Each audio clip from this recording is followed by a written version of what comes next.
All right, and we're back. Okay, so we're talking about Batman today. At this point in history, Batman's origin is over, right? We've already been through how he lost his parents, and then he spent more than a decade training his mind and body, and now he is ready to take on the underworld of crime.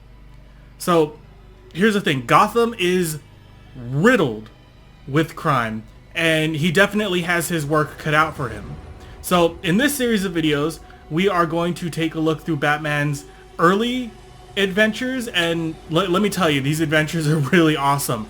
You definitely want to stick around for this because we're going to explore all kinds of stuff, including, Gotham is filled with gangsters, mad scientists, bank robbers.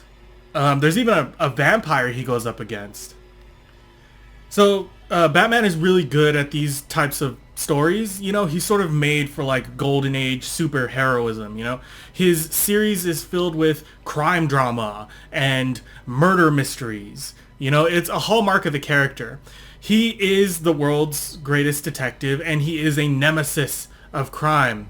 And I feel like the story of Frenchy Blake, which we're going to get into right now, really emphasizes that, because in this story, Batman takes on a crew of bank robbers and tears them apart.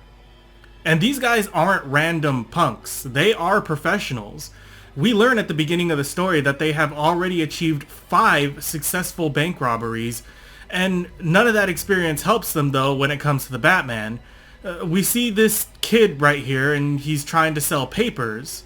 The news of the robberies is sensational. Luckily, Bruce Wayne happens to be standing behind him and overhears the news.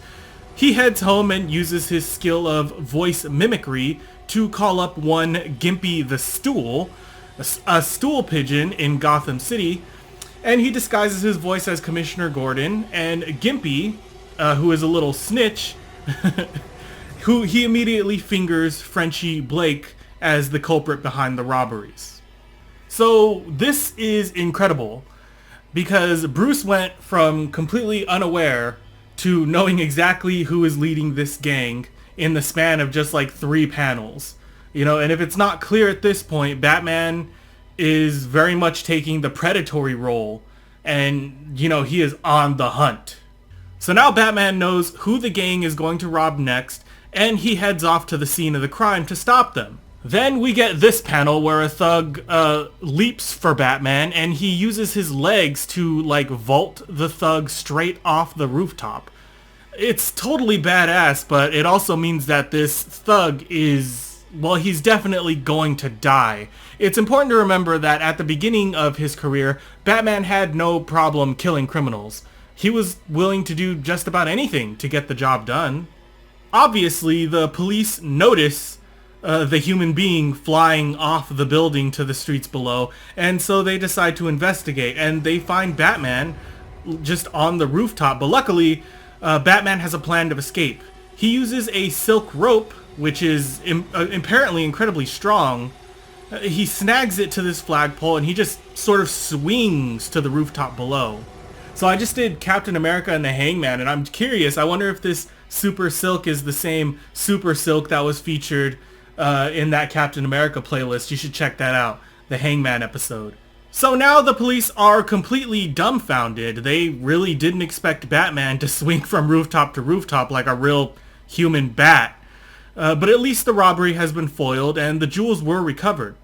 Now, the police think the Batman was attempting to rob the jewels and assume he is the leader of Frenchy Blake's gang, and Frenchy wants to use this to his advantage. You see, he plans a brand new heist for ever greater wealth, but unknown to him, this was all a part of Batman's plan. You see, he's just right outside spying on the gang, and now he knows exactly where Frenchy Blake is going to strike next.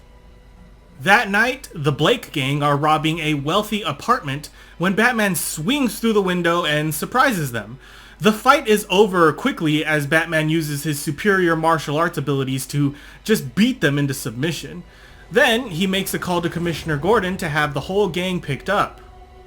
With the entire gang sitting pretty in prison, Batman sets his sights on Frenchy Blake himself.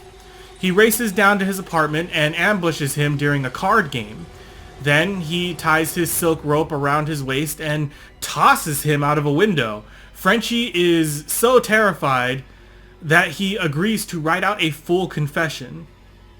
Then Batman literally lifts Frenchy Blake up like he's nothing and throws him in his car and just drives him down to the police station personally and just drops him off on the steps like nothing happened.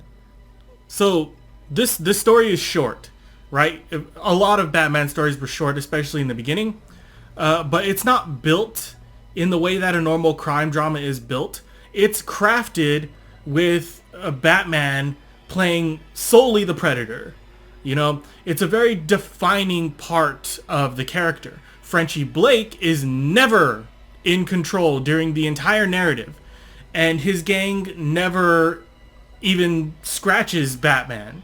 You know, traditionally these stories have a point where the hero is at his lowest, you know, and he has to like escape or overcome, but you know, maybe he gets knocked out or tied up, and maybe he gets stuck in the villain's hideout somehow in a trap. But not Batman.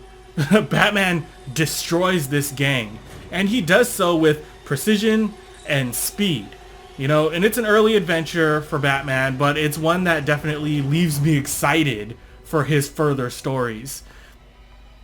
But that's it for now. If you liked this comic and you'd want to read more comics with me, why not like this video and subscribe to the channel? And if you really want to support me in what I'm doing, consider donating my Patreon. But until next time, nerds, stay heroic.